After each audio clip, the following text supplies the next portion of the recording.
Bonjour, cette petite vidéo pour vous faire partager un lièvre que j'ai chassé récemment et qui me paraît tous les jours un petit peu plus gros. Donc j'avais envie de le partager avec vous. Aujourd'hui, il va s'agir de dénoncer comme un fake le rapport de l'IPBES sur la biodiversité et les risques pandémiques. Donc c'est quelque chose qui est peut-être très important. Je me présente, Ronan Le Dirac. Je remercie les comités de défense des droits civiques du Morbihan de me donner la parole. Donc je sais qu'en France, il faut des diplômes et des titres pour être jugé crédible. Si possible, même des médailles en chocolat. Je pense aux Légions d'honneur récemment offertes à Monsieur Delfrécy et Madame Buzyn pour cette bien foutue note gueule en fait avec cette gestion de crise depuis 2 ans. Donc pour ma part, je ne vais pas vous faire la liste de tous mes titres, il y en a beaucoup trop. Et donc je suis avant tout technicien forestier, arboriste, bûcheron. Dans ce cadre, en travaillant, en voyageant un petit peu, j'ai pu étudier les contextes forestiers tropicaux. Euh, je, je tiens à dire aussi, ça c'est lié au sujet aujourd'hui, en fait, dans ma jeunesse, en tant que jeune breton issu de la classe populaire, j'ai eu le bonheur de travailler dans les élevages industriels, notamment de poulets, ce qui est un petit peu inévitable en Bretagne. Donc le message que je souhaite faire entendre est peut-être très important et c'est peut-être un très gros lièvre en fait qu'on a levé là. Un lièvre qui révèle la propagande en cours au plus haut niveau et qui lève un peu plus un bout du voile sur les projets futurs de la mafia covidiste mondiale. Rien que ça.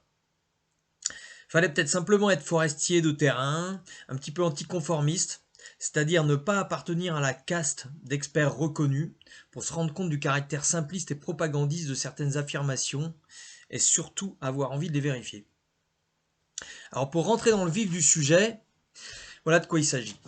On entend de plus en plus actuellement une théorie comme quoi le risque de zoonose s'intensifie avec l'accroissement de l'activité humaine.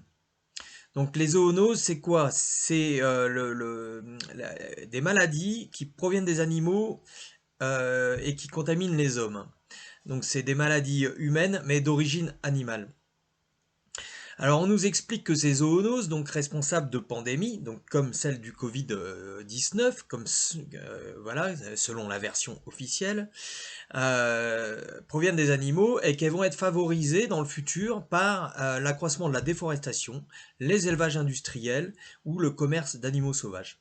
Donc c'est une théorie qu'on a entendue récemment dans la bouche de Madame Alice Desbioles en fait et qui a beaucoup été véhiculée sur les réseaux sociaux, notamment une interview sur Europe 1. Madame Alice Desbioles est une épidémiologiste reconnue, très légitime, qui a beaucoup de charisme et qui passe très bien à la télé, donc son interview a été largement relayée.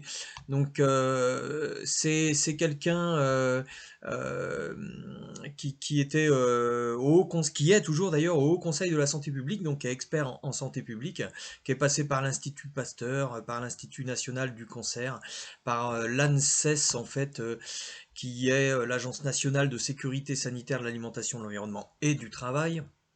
Donc Madame Alice Desbioles est quelqu'un de très compétente sur le sujet et donc elle a vulgarisé récemment cette théorie. Mais c'est une théorie qu'on entend aussi, donc le fait, donc je la rappelle, le fait que les pandémies d'origine zoonotique vont être de plus en plus courantes, c'est à cause de la déforestation, etc., des problèmes écologiques, de l'impact sur les écosystèmes. Donc c'est une théorie qu'on entend aussi largement dans la bouche de Jean-Luc Mélenchon, qu'on a entendu et qu'on a entendu récemment de la part d'une députée belge écologiste, Madame Rickman, en fait, qui a posé la question au ministre de l'Environnement, Madame Tellier, en fait, sur la prise en compte de ce rapport, en fait, sur l'analyse et les décisions qui peuvent en découler, donc en Belgique.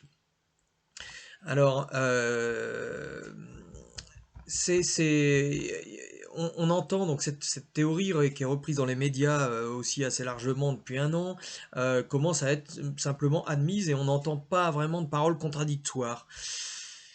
Pourtant, moi en tant que forestier, bon, le sujet m'intéressait évidemment, mais instinctivement, je ne suis pas convaincu du bien fondé, du lien direct, d'établir un lien direct entre la déforestation et le risque accru de transmission de maladies zoonotiques. Donc j'ai voulu voir de près ce rapport et sur quoi se base cette théorie. En fouillant, je me suis rendu compte, j'ai trouvé un seul unique rapport, donc celui qui est cité par Madame Desbiol, en fait, donc le rapport de l'IPBES qui a été publié le 29 octobre 2020, donc il y a un petit peu plus d'un an et à peine un an après le début de l'épidémie de Covid-19. C'est un rapport donc qui s'intitule Échapper à l'ère des pandémies, donc tout un programme. Le titre donne déjà le ton. Le titre donne la conclusion en fait. Et donc c'est un rapport qui est issu d'un atelier sur la biodiversité et les pandémies qui a eu lieu du 27 au 31 juillet 2020, donc 5 jours seulement. C'est un atelier qui a réuni 22 experts, dont 17 nommés par les gouvernements en fait, qui appartiennent à l'IPBES. L'IPBES, c'est quoi?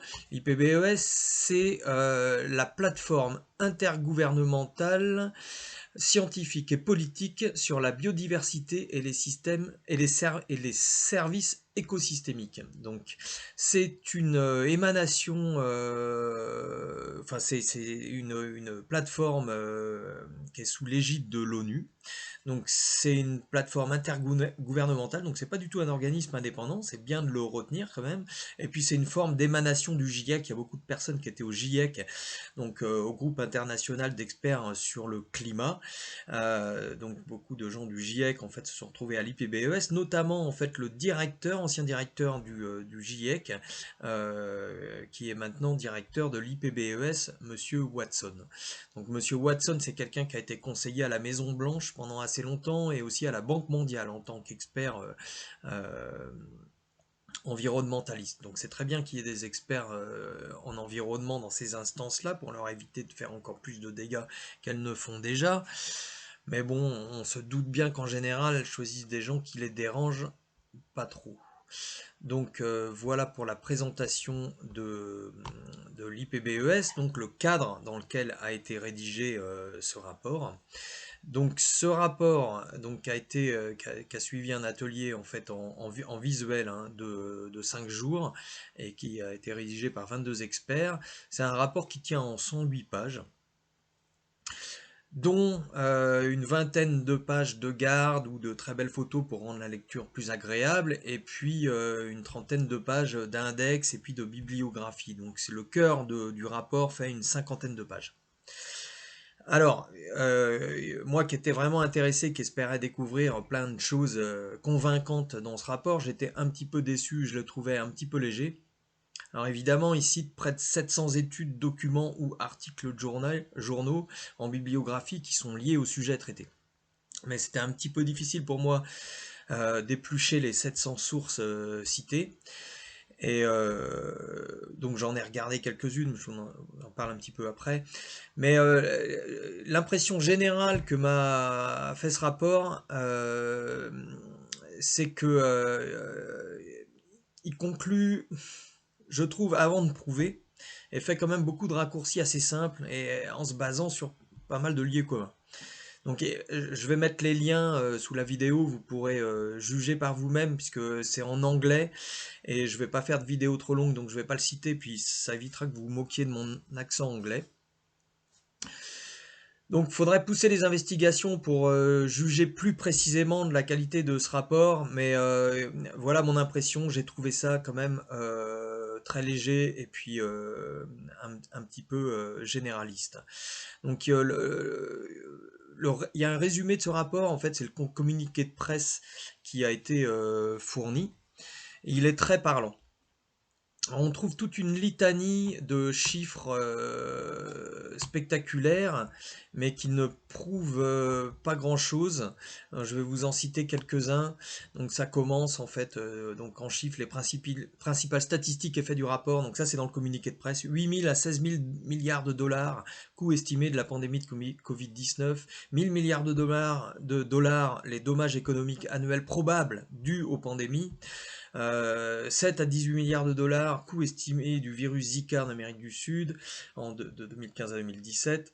70% des maladies émergentes sont causées par des microbes présents chez les animaux. 100% des pandémies ont été causées par des zoonoses. Jusqu'à 1,7 million, non, estimation actuelle des virus non découverts chez les mammifères et oiseaux aquatiques. 631 000 à 827 000 nombres estimés de virus susceptibles d'infecter l'être humain. Vous voyez, c'est des chiffres très spectaculaires, ça fait vraiment, c'est terrorisant. C'est 820 000 virus susceptibles d'infecter l'être humain. Bon, on n'est pas sorti de l'auberge. Bon, etc., etc. Il y a toute une litanie de chiffres, en fait, qui sont très impressionnants, spectaculaires, mais qui sont pas toujours liés entre eux, qui prouvent rien de nouveau.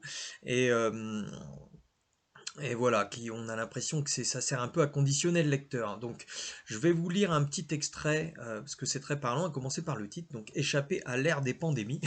Donc, le ton est déjà donné, je trouve que la conclusion est dans le titre, donc l'angoisse monte. Les experts, d'ailleurs, nous mettent en garde contre de pires crises à venir. Alors là, déjà, on n'en peut plus. Donc, ceux qui ont le courage de continuer à lire, donc on nous propose des options pour réduire les risques, notamment un point clé qui est annoncé tout de suite, un conseil intergouvernemental pour la prévention des pandémies. Alors je crains que ça se transforme en organe de propagande, et voilà, mais donc ça permettrait, selon le rapport, de s'attaquer aux facteurs de risque, notamment à la déforestation et au commerce des animaux sauvages. Voilà, les choses sont annoncées, la déforestation et le commerce des animaux sauvages sont responsables de tout. Donc déjà, les élevages, on en parle, on les met pas trop en avant. Donc, voilà, il rappelle donc entre 631 000 et 827 000 virus présents dans la nature pourraient infecter les êtres humains. Les pandémies seront plus fréquentes, plus mortelles et plus coûteuses. Donc elles seront à prévoir. L'impact économique actuel des pandémies est 100 fois supérieur au coût estimé de leur prévention. Et puis voilà, le texte continue donc en nous expliquant que les pandémies futures vont apparaître plus souvent, se propageront plus rapidement, causeront plus de dommages à l'économie mondiale et tueront plus de personnes que la Covid-19, etc., etc. Un peu plus loin, on nous explique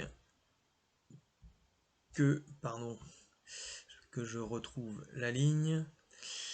Donc, la pandémie de Covid-19 est au moins la 6e pandémie mondiale depuis la pandémie de grippale de 1918 et, bien qu'elle trouve son origine dans des microbes portés par des animaux, comme toutes les pandémies, son émergence a été entièrement déterminée par les activités humaines. Donc là, on nous explique que la pandémie de Covid est bien d'origine animale, comme toutes les pandémies, et que son émergence est liée en fait aux activités humaines. Alors ça me fait rire parce qu'il y a quand même pas mal de débats sur le sujet, donc ce rapport-là se permet de clore définitivement le débat sur l'origine du coronavirus responsable du Covid-19. C'est-à-dire que là, c'est pas la peine d'évoquer la possible fabrication et fuite de laboratoire, fuite volontaire ou non. Là, l'origine animale est la seule possibilité évoquée. Alors, quand même, on nous dit son émergence a été entièrement déterminée par les activités humaines, donc moi je rigole pas mal. Oui, c'est peut-être les activités des chercheurs du laboratoire de Wuhan, auxquels ils pensent sans le dire. Je me moque. Donc un peu plus loin, alors on trouve ça c'est extraordinaire cette phrase. Il n'y a pas de grand mystère sur la cause de la pandémie de Covid-19 ou de toute autre pandémie moderne, a déclaré le Dr Peter Daszak, président de EcoHealth Alliance et de l'atelier IPBES. Cette phrase est très importante. Donc Monsieur Daszak, on va revenir sur cette personne, annonce clairement qu'il n'y a pas de mystère sur la cause de la pandémie de Covid-19, ni sur aucune autre pandémie. Donc le débat est clos définitivement par Monsieur Peter Daszak. Donc il nous explique que l'expansion, l'intensification de l'agriculture, le commerce, la production, la consommation non durable perturbe la nature et augmente les contacts entre la faune sauvage, le bétail, les agents pathogènes et les êtres humains. C'est un chemin qui conduit droit aux pandémies. Donc les causes des pandémies sont absolument identifiées et toutes trouvées. C'est les perturbations des écosystèmes qui renforcent les contacts entre la faune sauvage, le bétail et les humains. Voilà comment un virus se transmet de la faune sauvage aux humains en passant par les animaux domestiques. Donc tout est clair, tout est simple, tout est dit. Et donc il s'agit en fait, dans ce qu'on pourrait faire pour éviter que cela se reproduise, de réduire les contacts entre animaux sauvages, bétail et êtres humains. Donc voilà, vous trouverez les liens en fait en dessous de cette vidéo. En fait, vous trouverez ce rapport et ce communiqué de presse, et vous pourrez vous faire une idée pour vous-même. Donc revenons sur une personne importante qui est citée dans le communiqué de presse, en fait, monsieur Peter Daszak. Euh, c'est normal qu'on le retrouve là, puisque c'est un zoologue célèbre et reconnu, et en l'occurrence, on apprend qu'il est le directeur de l'atelier qui a rendu ce rapport. Et donc c'est maintenant que le poteau rose apparaît, et là on entre dans le cœur du sujet, puisque monsieur Peter Daszak, ce n'est pas n'importe qui. C'est quelqu'un de connu dans son domaine, mais de très connu aussi par rapport à la crise Covid récente et à l'origine du virus. Monsieur Daszak est ici, en tant qu'auteur du rapport, en conflit d'intérêts complet, puisque c'est par son intermédiaire et par son organisation EcoHealth Alliance que le ministère américain de la Santé finançait les recherches en gain de fonction sur les coronavirus au laboratoire de Wuhan. Tout ça, c'est officiel et reconnu. Il y a eu des enquêtes parlementaires, et puis il y a des groupes d'internautes, de hackers et de scientifiques qui ont mis tout ça à jour, et en fait, et donc ça a été reconnu. Donc, monsieur Peter Daszak, à travers son organisation EcoHealth Alliance, voyait les fonds envoyés par le ministère américain de la Santé transités par lui, donc vers le laboratoire de Wuhan, où on a fabriqué des chimères de coronavirus, c'est-à-dire des coronavirus transmissibles à l'homme. Alors c'était soi-disant, évidemment, pour pouvoir faire de la recherche et contrecarrer ces éventuels ces virus qui pourraient devenir transmissibles à l'homme au cas où ça apparaisse dans la nature, pour pouvoir les étudier. On les fabrique, on les étudie, et au cas où ils apparaissent dans la nature, on pourrait les contrecarrer. Monsieur Daszak, c'est aussi lui qui, début 2020, a fait publier une tribune dans le journal The Lancet qui interdisait d'une certaine manière aux scientifiques d'enquêter sur l'origine du virus, qui leur interdisait sous peine en présentant cela comme un scandale, comme une honte, d'oser penser que le virus pourrait être d'origine artificielle. Et cette tribune a été co-signée par 26 autres auteurs. Elle a été dénoncée ensuite par la communauté scientifique, qui s'est complètement offusquée en fait de voir apparaître une sorte de tabou scientifique et une véritable pression intellectuelle qui ferait barrière à une éventuelle enquête sur l'origine du virus. Donc cette publication, elle a été dénoncée, elle a été retirée, et les 26 auteurs en fait se sont avérés être quasiment tous en conflit d'intérêts, et ont expliqué qu'ils avaient signé ce courrier sous la pression de Peter Daszak, qui en était réellement l'auteur. Et il y a eu une lettre d'excuse de publier dans le Lancet à ce propos. Donc voilà une tentative d'étouffer la possibilité d'enquêter sur l'origine du virus, donc, qui a été faite par monsieur Peter Daszak. Il était aussi le représentant américain dans la commission d'enquête de l'OMS sur l'origine du virus. Il était donc chargé d'enquêter sur lui-même, rien, voilà, tout simplement, ou plus précisément sur les recherches qu'il contribuait à financer. Donc autant dire qu'il a largement contribué à empêcher cette enquête d'aboutir. Il y a des documents qui donnent tous les détails de tout ça, donc je mettrai des liens sur lesquels vous pouvez les retrouver également. Bon, passé la surprise de voir monsieur Peter Daszak en fait être l'auteur du rapport là qu'on est en train d'étudier, j'ai quand même un peu fouillé parmi les 680 publications citées dans la bibliographie. Parmi les premières, donc, on retrouve beaucoup de publications de la part de monsieur Peter Daszak, qui est largement cité. Puis un petit peu plus loin, notamment le lien numéro 12, je crois, où son nom n'apparaît pas immédiatement. Mais c'est bien lui qui semble en être l'auteur, puisque c'est son courriel qui est proposé comme contact.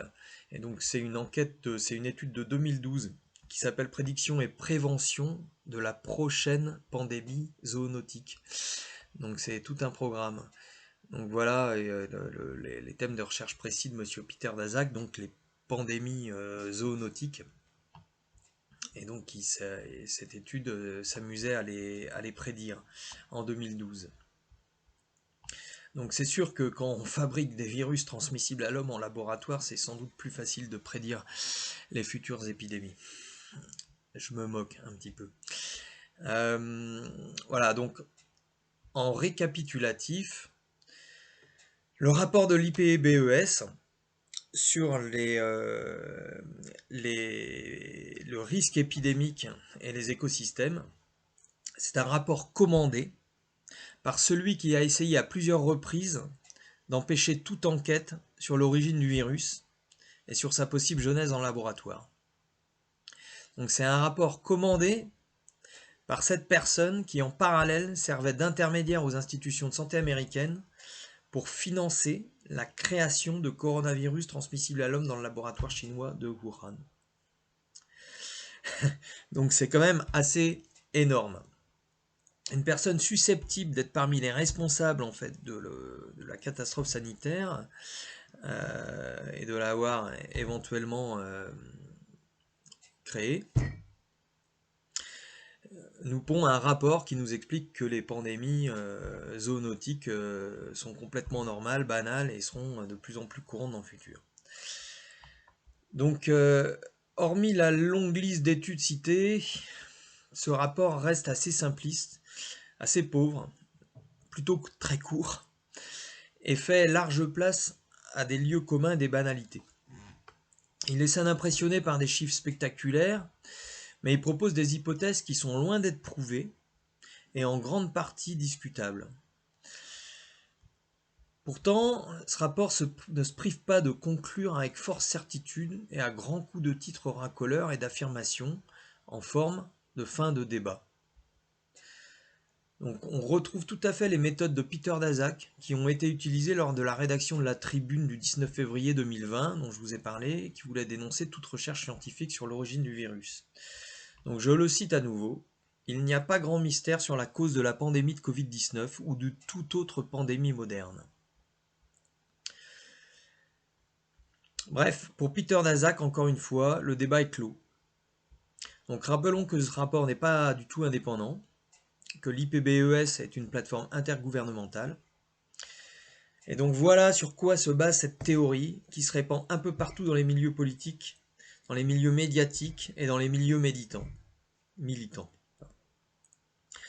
Cette théorie de la recrudescence des zoonoses dans le futur, et le fait que ça soit normal, se base sur un fake grossier, un véritable document de propagande.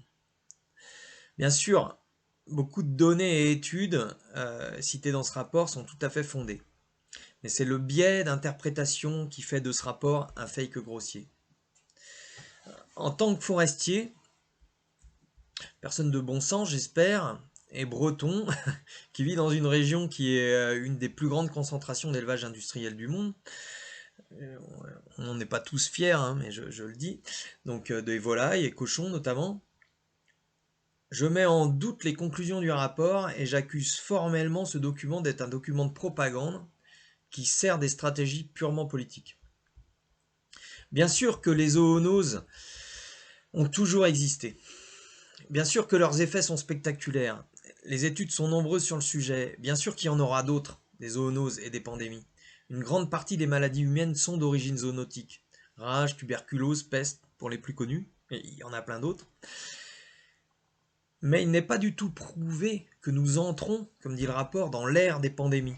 Et que le futur sera pire que le passé. Alors, sauf évidemment si Big Pharma et la World Company se mettent à fabriquer des chimères et à les répandre sciemment. Là, à ce moment-là, on en aura de plus en plus des pandémies. C'est bien ce que essaie de nous expliquer le rapport en question. Pour parler de déforestation, donc les causes données par le rapport en fait mettent en avant la déforestation, qui serait la cause de l'augmentation de la fréquence des épidémies. En tant que forestier, malheureusement, j'ai pratiqué suffisamment de coupes forestières. Alors aujourd'hui, les coupes forestières, ça se fait avec des très grosses machines, des énormes engins qui détruisent absolument tout. Et je peux vous assurer qu'il n'y a pas beaucoup de contact entre les animaux et les humains. Et que les animaux, quand leur forêt est complètement détruite, ils viennent pas vivre chez vous, ni dormir dans votre lit. Ils meurent, ou ils s'en vont dans le confiti de forêt le plus proche. Essayez de s'y réinstaller. Et, mais voilà, il n'y a pas de... Actuellement, en fait, dans la modernité, les coupes forestières ne me semblent pas vraiment propices à des contacts entre la faune sauvage et l'homme. Alors après, on nous explique que c'est le fait que le bétail vienne pâturer sur les anciennes forêts qui ferait que ça le mettrait en contact avec la faune sauvage, mais ça me paraît encore une fois complètement délirant, parce que quand le bétail arrive, ça fait vraiment très longtemps que la faune sauvage n'est plus du tout là, et je vois pas comment ces virus auraient pu survivre en son absence. Bref, pour continuer sur la forêt, j'ai envie d'ajouter que le défrichement forestier, il, il date en fait de l'origine de l'humanité.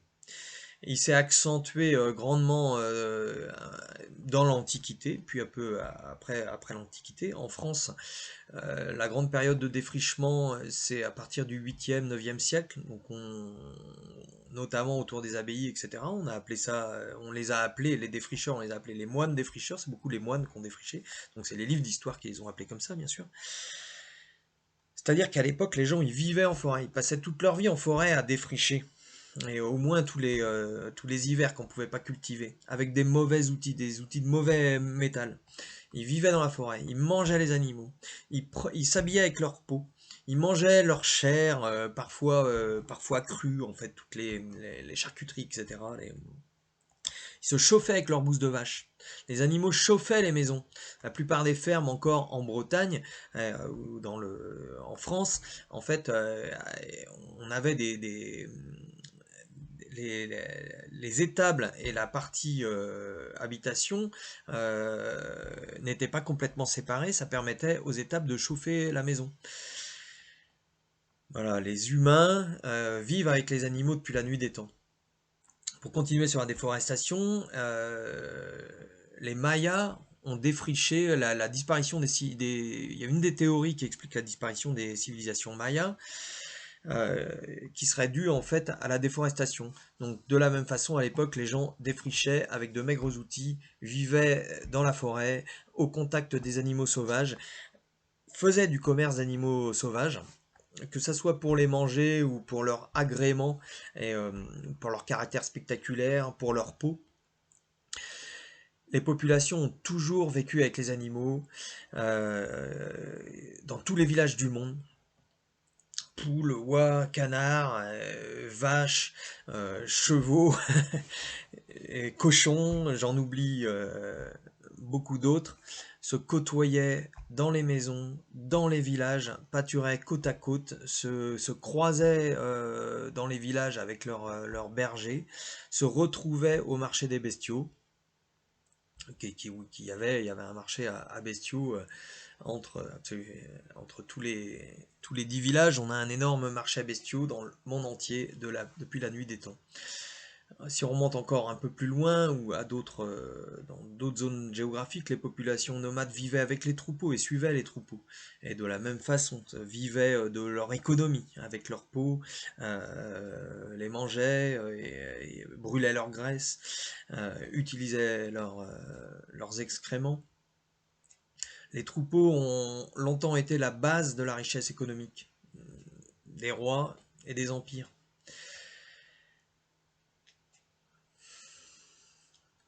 Les élevages industriels présentent des risques particuliers, mais accroissent-ils vraiment le risque et à quel point en comparaison du passé? Le rapport fait des conclusions et des raccourcis un peu rapides, mais est-ce que cela est vraiment bien étayé, prouvé? Je demande à voir. Les élevages modernes, en général, sont étanches, les animaux sont gavés de médicaments, et il y a assez peu de contact avec l'humain. Alors je veux bien croire que si un virus se répand là-dedans, ça va vite et il a peut-être plus de possibilités de muter. Mais a-t-il vraiment plus de possibilités de se diffuser?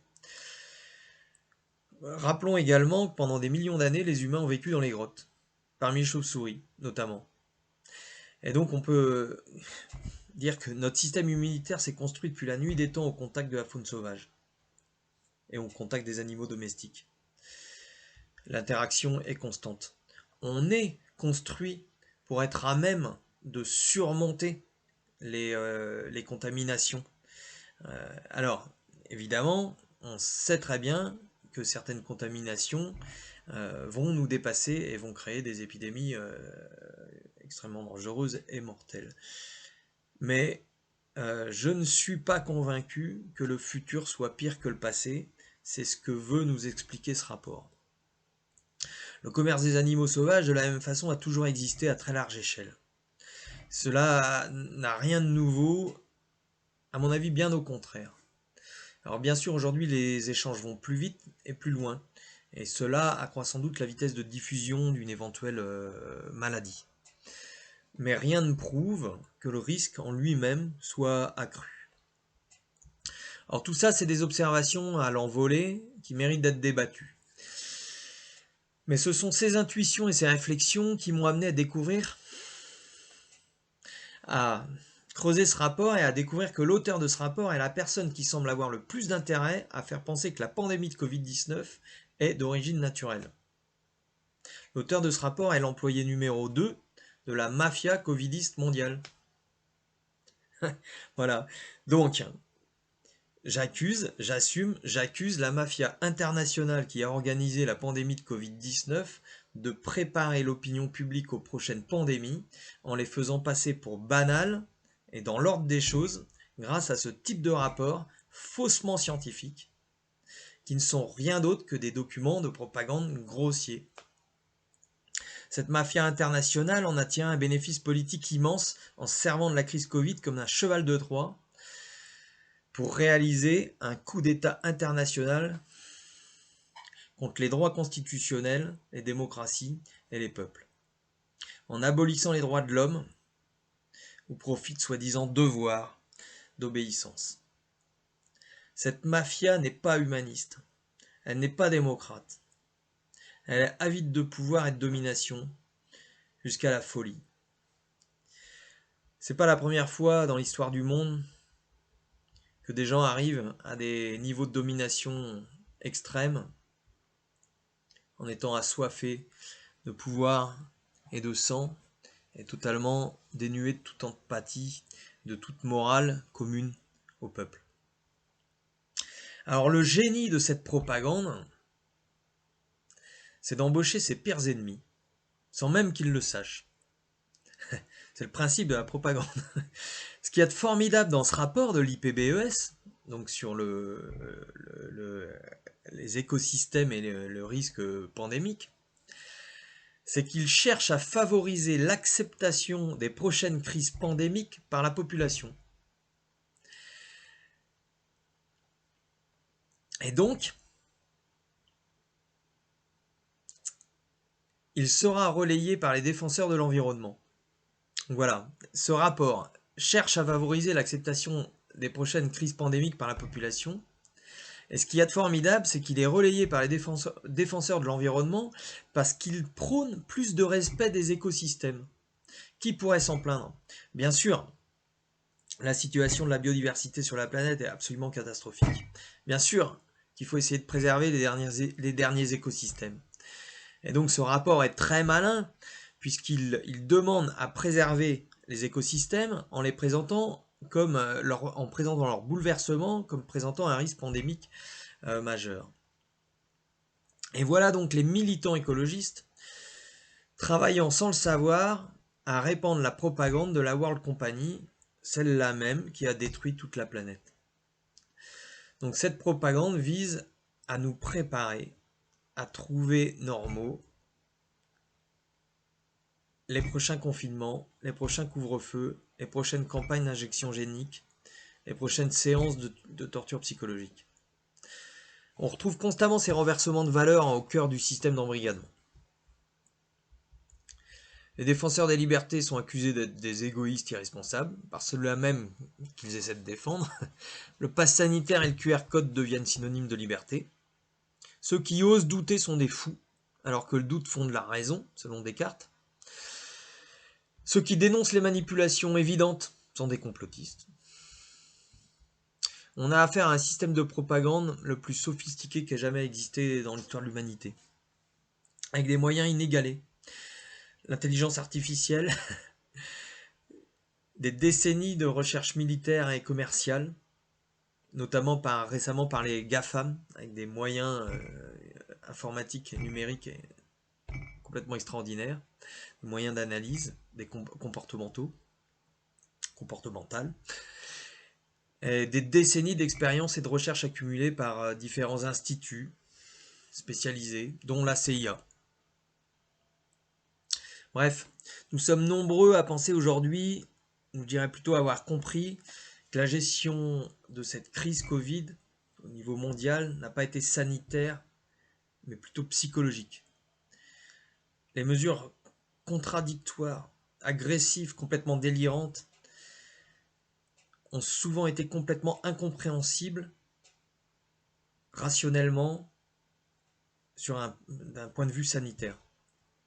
Mais elles ont été très cartésiennes et parfaitement compréhensibles si on les prend comme des techniques de coercition mentale patiemment appliquées aux populations.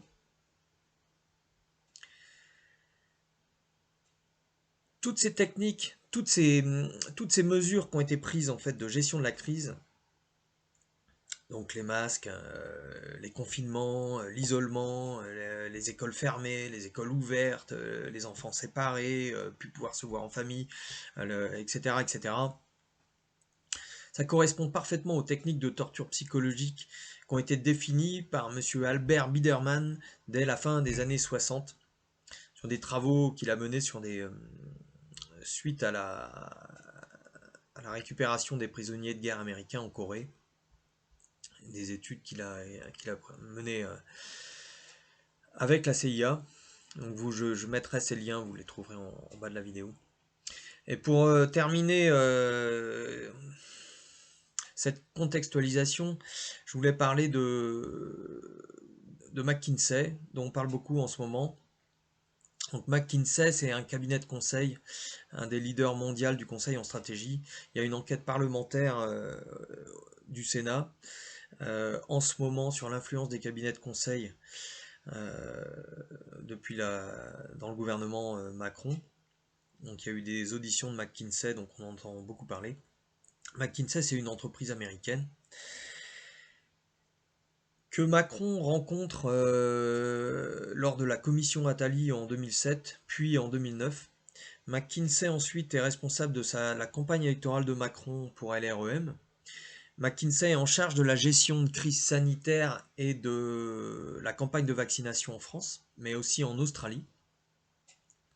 McKinsey est une multinationale qui a pour client la moitié des dictatures du monde, Chine, Arabie Saoudite, Turquie, qui a été trempée dans des scandales planétaires, le scandale Enron, des scandales de corruption de fonctionnaires indiens.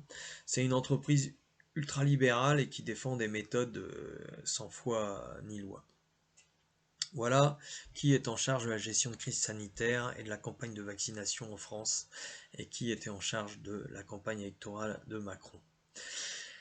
Il faut savoir qu'en début 2019, il y a une femme qui s'appelle Dawn Scalici qui rentre chez McKinsey. Et Dawn Scalici, c'est quelqu'un qui a été haut responsable de la CIA pendant 33 ans. Elle a été responsable de la zone Russie, de la zone Irak. Dawn Scalici est une ponte de la CIA.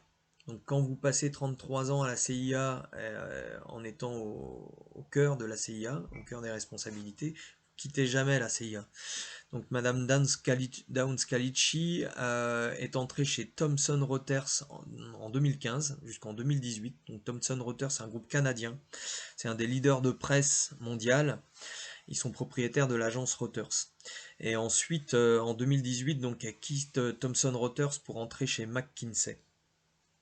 On peut en conclure, sans se tromper, que une grande partie de la presse nord-américaine est sous contrôle de la CIA et que McKinsey est sous contrôle de la CIA sans aucun doute. Donc le siège social de McKinsey France est dans le Delaware aux États-Unis. Donc c'est quand même étonnant, ce qui permet à McKinsey France de ne pas payer de taxes ou d'impôts en France, ou moins en tout cas. Et aussi en fait ce qui les soumet au Cloud Act, c'est-à-dire que leurs données informatiques sont captables par l'État américain et certainement encore plus facilement par la NSA. McKinsey, c'est la CIA. McKinsey, c'est certainement l'agent de liaison mondiale de ce coup d'État contre les peuples, les démocraties et les droits fondamentaux. C'est un cabinet de conseil stratégique avec des clients dans le monde entier. C'est la couverture idéale pour coordonner cette vaste opération. Donc je tenais à mettre en perspective un petit peu les choses avec ces explications qui élargissent un petit peu le contexte. Parce que dénoncer ce rapport comme un élément de propagande, c'est bien, mais voilà, il faut contextualiser pour contrecarrer leur plan. Et j'aimerais soumettre ce rapport et la lecture que j'en fais à des gens qui pourraient poursuivre les investigations. Donc je lance un appel au Conseil scientifique indépendant. Ce sont des gens formidables et ils ont sans doute plus de moyens que moi. Et voilà, il y a des pointures et donc on a besoin de pointures pour pousser les choses et être pointu. Donc messieurs, mesdames, au Conseil scientifique indépendant, voilà, saisissez-vous de ces questionnements en fait sur le rapport de l'IPBES qui est en train de répandre des théories fumeuses un petit peu partout et des théories favorables au plan futur de la mafia covidiste internationale. Messieurs de LFI, monsieur Mélenchon, puisque je vous apporte des arguments de façon à moderniser votre discours et à le rendre plus aiguisé, saisissez-vous aussi de ce questionnement. Et puis n'hésitez pas à me contacter si vous le souhaitez, hein, qu'on pousse le débat, ça serait avec plaisir. Et voilà, il faut démonter les mécanismes de propagande. Faites tourner le plus possible. Et faites tourner le plus possible.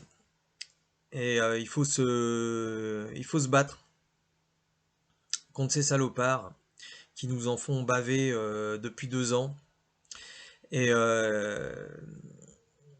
voilà, il faut les empêcher de nous refaire le coup encore dans le futur et nous en faire voir encore beaucoup d'autres parce que je pense qu'ils ont pas mal d'horreur dans leur besace. Donc continuons la lutte, ne lâchons rien, on les aura, c'est sûr. La vérité vaincra, la liberté refleurira. Courage compagnons, je vous embrasse, on tient bon la barre et on lâche rien. À bientôt.